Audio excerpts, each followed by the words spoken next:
Assalamualaikum warahmatullahi wabarakatuh. Apa kabar teman-teman semuanya? Semoga teman-teman semuanya sehat ya. Juga semoga selalu dalam lindungan Allah Subhanahu wa taala. Amin ya robbal alamin.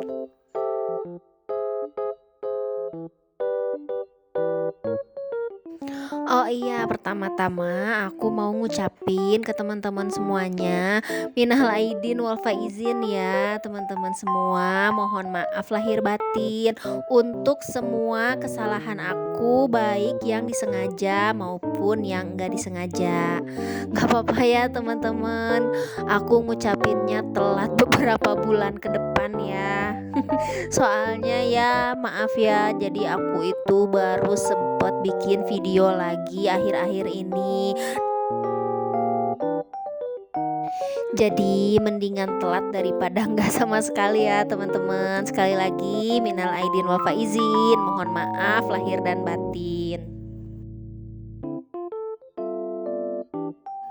Gimana kabarnya nih teman-teman semuanya?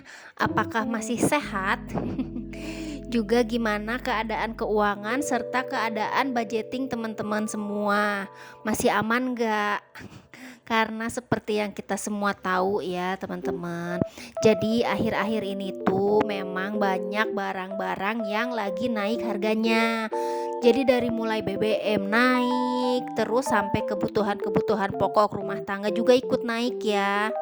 Jadi kayak yang minyak goreng, telur, daging ayam, daging sapi, telur, terus bumbu-bumbuan, bahkan sampai ke sayur-sayuran juga itu ikut naik ya harganya. Kemarin pas aku ngecek ke pasar itu pusing jadinya.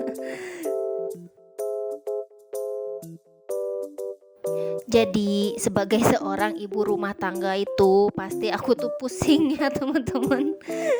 Jadi karena dengan budget yang ada itu kita tuh harus muter otak supaya kebutuhan semuanya terpenuhi dan nggak kekurangan satu apapun.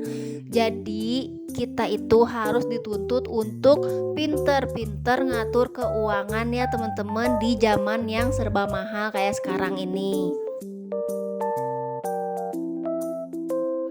Ngerasa nggak sih? Jadi kalau dipikir-pikir lagi tuh, PR kita tuh banyak banget buat menyiasati kenaikan harga barang-barang pokok yang memang akhir-akhir ini tuh terjadi. Ya emang mau gimana lagi ya teman-teman. Jadi kita sebagai ibu rumah tangga, ini tuh emang udah jadi kewajiban kita. Jadi itu kita tuh sebagai menteri keuangan di rumah, memang tugas kita untuk mengatur semua keuangan ya, jadi baik itu pemasukan maupun pengeluarannya memang kita yang harus mengatur.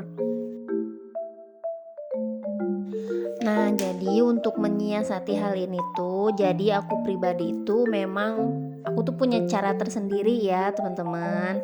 Jadi nantilah aku share ya gimana aku nyiasatinnya. Tapi teman-teman sebelumnya aku mau ngingetin ya. Jadi tujuan aku share hal ini tuh bukan untuk pamer apalagi untuk ria ya teman-teman. Tapi memang semata-mata cuma mau berbagi aja sama teman-teman semuanya.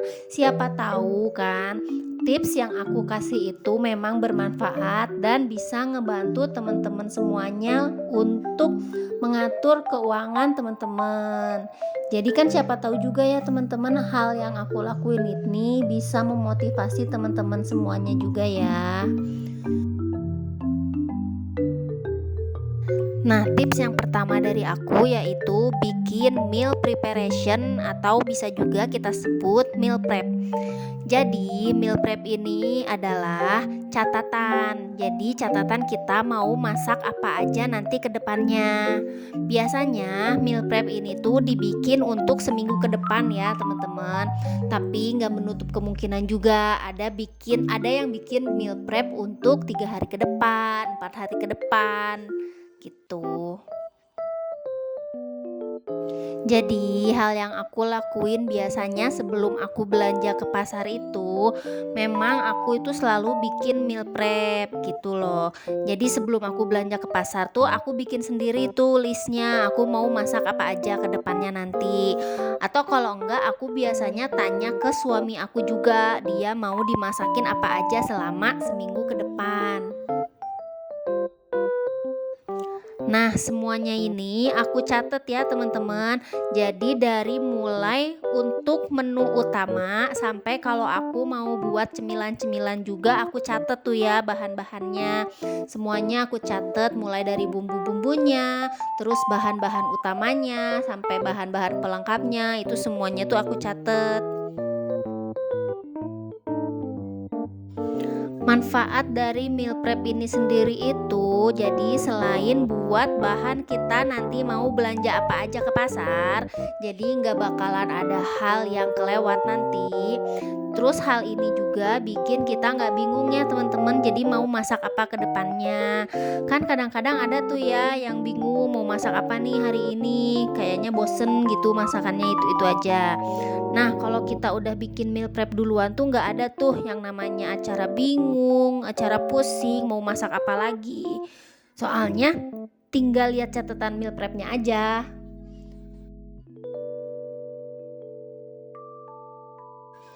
Tips yang kedua dari aku yaitu belanja sesuai dengan catatan yang udah dibuat tadi. Jadi nanti habis kita bikin meal prep, kita itu harus langsung catat bahan makanan apa aja yang kita butuhin. Nah, kalau udah dicatat, terus cek deh tuh stok yang ada di dapur.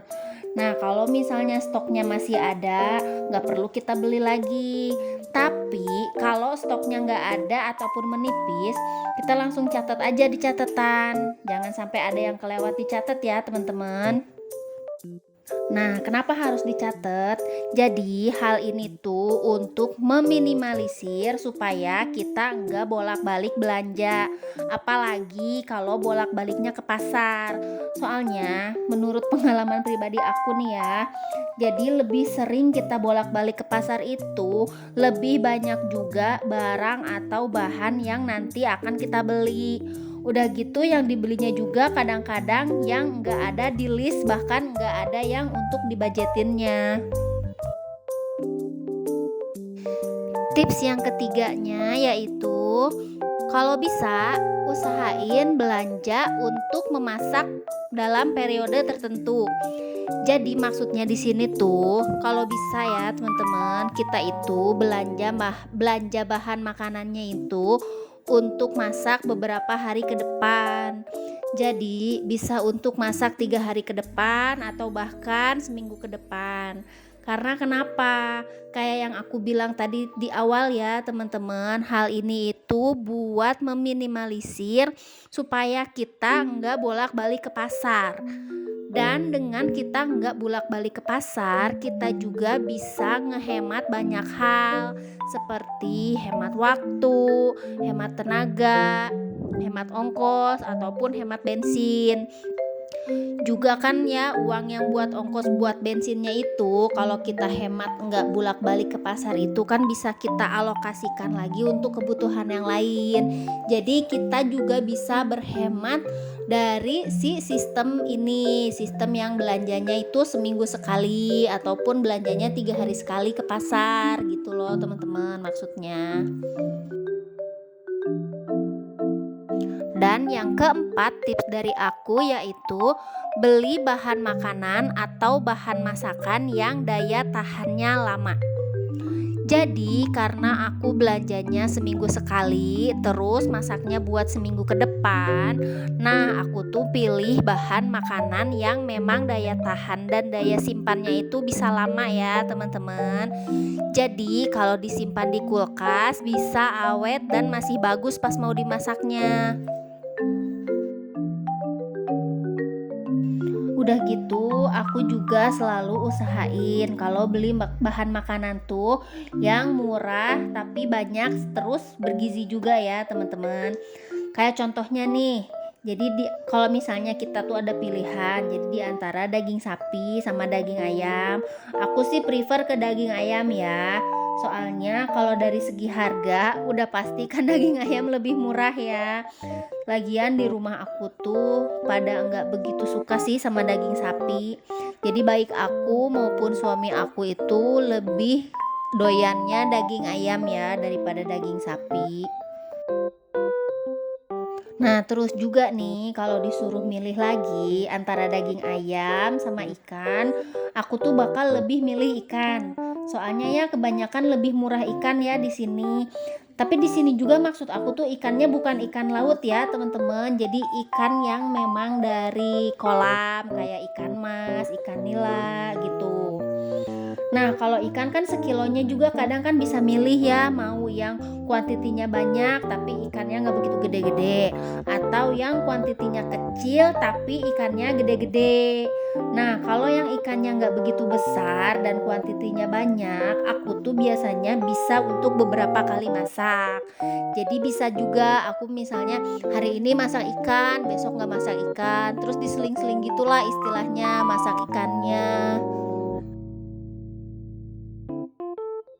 Jadi ya pinter-pinternya kita aja sih ya teman-teman mau gimana ngaturnya kalau untuk protein hewani kayak gitu. Selain untuk daging-dagingan atau protein hewani yang aku pilih tadi, aku juga biasanya milih sayur-sayuran yang memang tahan lama ya. Jadi maksud tahan lama di sini tuh tahan lama untuk disimpan di suhu ruang dan di kulkas. Jadi untuk bahan-bahan yang tahan lama itu tuh aku itu biasanya beli kentang, wortel, sama sayur kol. Nah, kalau wortel sama kol itu kan disimpan di suhu ruang aja bisa tahan lama ya, teman-teman. Apalagi kalau kita simpen di kulkas bisa sampai seminggu lebih itu daya tahannya. Tapi kalau untuk si bahan dari kentang itu sendiri, aku pribadi mah nggak pernah simpen di kulkas ya. Soalnya kan emang kalau kentang itu memang nggak boleh masuk kulkas.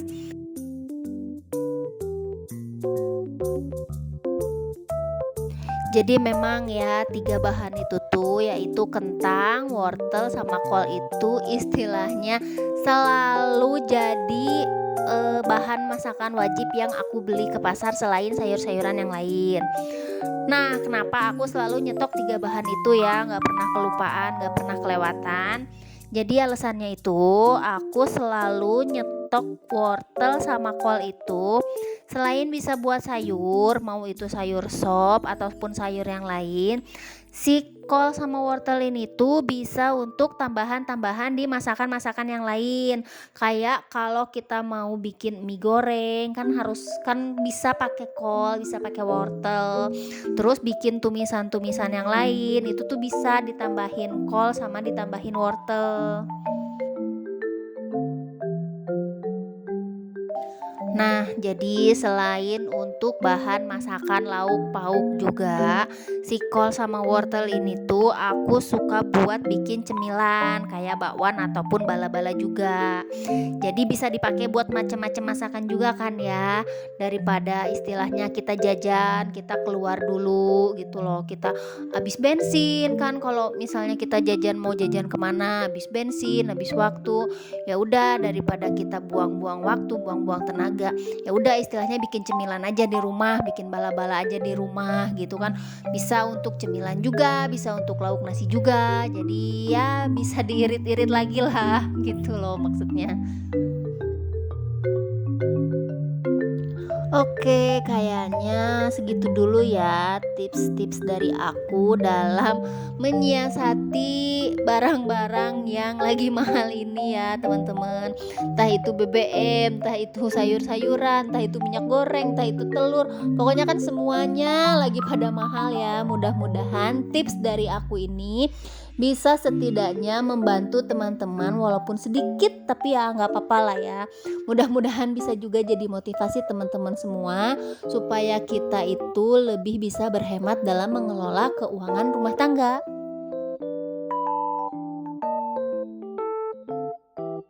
Sebelumnya aku mau minta maaf ya sama teman-teman kalau tips-tips dari aku ini menyinggung perasaan teman-teman dengan hal-hal yang wah ini nggak sesuai sama keuangan rumah tangga aku atau ini nggak mungkin bisa nih kayak gini. Aku di sini tegaskan ya teman-teman, aku cuman mau share pengalaman pribadi aku aja. Kalau kepakai sama teman-teman ya alhamdulillah, kalau nggak kepakai ya nggak apa-apa. Bisa teman-teman realisasikan dengan cara yang lain, tapi intinya pakai tips dari yang bisa teman-teman dapat dari yang lain atau dikombinasikan juga dari yang punya aku, bisa banget ya teman-teman.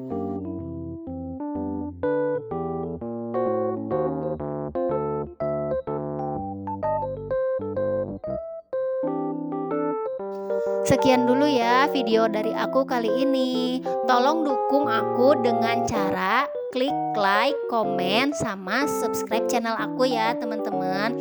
Terus jangan lupa untuk share video ini di semua sosial media yang kalian punya.